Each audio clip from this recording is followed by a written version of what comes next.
Postal બેલેટની ગણતરી 6 બેઠકો પર જે થઈ છે તેના રૂઝાન જે આવ્યા છે એ પ્રકારે આમ આદમી પાર્ટી 3 બેઠક, બીજેપી 3 બેઠક. આપને શું લાગે છે સરકારી કર્મચારી કોની સાથે રહેશે? કારણ કે પોસ્ટલ બેલેટમાં મોટાભાગના સરકારી કર્મચારી છે, પછી સિનિયર સિટીઝન પણ છે.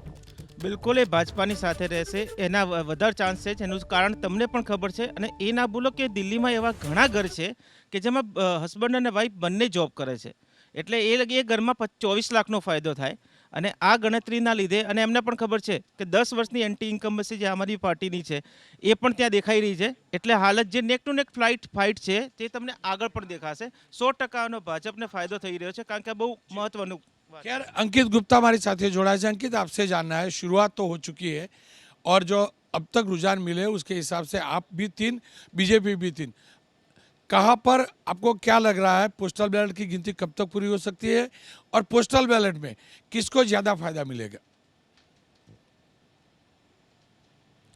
रौनक भाई, देखिए, जिस बात का आपने जिक्र किया ना कि पोस्टल बैलेट जो है, अभी आप लोग जो चर्चा भी कर रहे थे कि सरकारी कर्मचारी अमूमन होते हैं वो पोस्टल बैलेट का इस्तेमाल करते हैं. और इससे पहले के अगर हम जो 2-3 चुनावों की बात करते हैं, 2013 के, 15 की या 20 की, तो देखा यह गया था कि जो सरकारी कर्मचारी थे, खासतौर पर नई दिल्ली क्षेत्र के, जहां पर जो काफी बड़ी संख्या में और उसके आसपास के इलाकों में, तो वहां पर आम आदमी पार्टी को लीड मिलती रही है, एक बड़ी लीड मिलती रही है. क्योंकि कहा यह जाता रहा कि सरकारी कर्मचारी जो है आम आदमी पार्टी की तरफ होते हैं जब भी विधानसभा चुनाव आता है. लोकसभा चुनाव में ये समीकरण बदल जाता है, लेकिन क्योंकि ये विधानसभा चुनावों की बात कर रहे हैं, तो ऐसे में निश्चित तौर पर बीजेपी अभी कम से कम इतना ही जो खुश हो रही होगी कि चलिए देखिए, सरकारी कर्मचारी जो पोस्टल बैलेट से जिन्होंने मतदान किया है वहां पर अभी हम जो है आम आदमी पार्टी को टक्कर दे रहे हैं. लेकिन रौनक, मैं आपको एक चीज और महत्वपूर्ण बताना चाहूंगा कि दिल्ली चुनाव जो है जितना भी मैंने कवर किया है, और पिछले जो है 1-1.5 दशक की भी बात करूं, हालांकि पिछले 25 सालों से यहां पर बीजेपी नहीं आई है,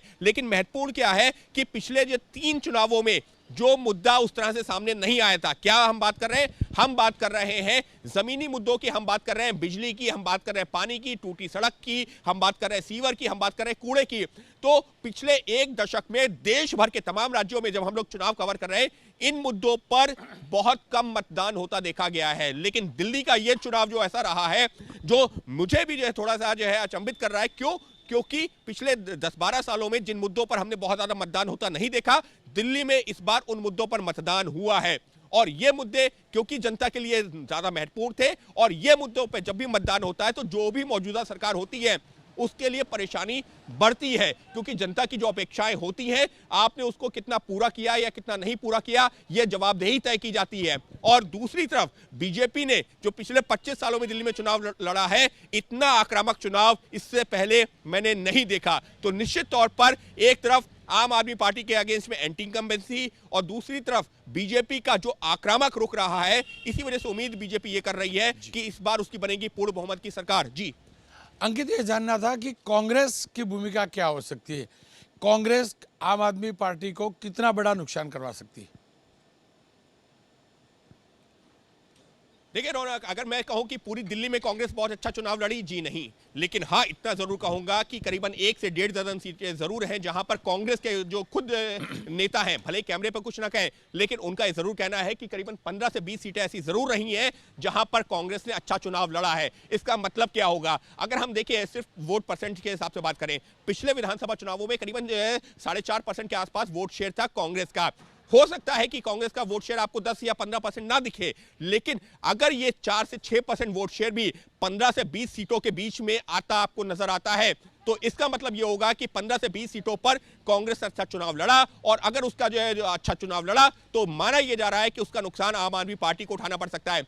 और रौनक, मैं एक और आपको जानकारी दे देता हूं कि पिछले 3-4 दिनों से हम लोग कांग्रेस के जब बड़े नेताओं से बात कर रहे हैं दिल्ली में, तो एक दिलचस्प चीज निकल के सामने आ रही है. वो क्या है? वो ये है कि जब हम बीजेपी के नेताओं से पूछते हैं कि कितनी सीटें जीत जाएंगे, तो वो कहते हैं कि बहुमत आ जाएगा, अच्छी सीटें जीतेंगे.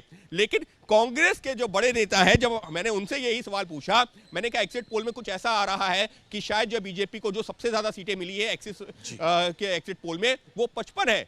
तो एक नेता ने तो यहां तक कह दिया हो सकता है इससे ज्यादा भी आ जाए. तो ये अपने आप में चौंकाता भी है. लेकिन यह जरूर है कि कांग्रेस ये मान के चल रही है कि जिस तरह से अरविंद केजरीवाल ने शीला दीक्षित के ऊपर भ्रष्टाचार के आरोप लगा करके उनको सत्ता से बाहर किया था, ये मौका कांग्रेस के पास है कि वो अरविंद केजरीवाल को सत्ता से बाहर का रास्ता दिखा सकते हैं. भले यहां पर बीजेपी की मदद क्यों ना हो, लेकिन उनका कोशिश ये है कि केजरीवाल सत्ता से बाहर हो। जी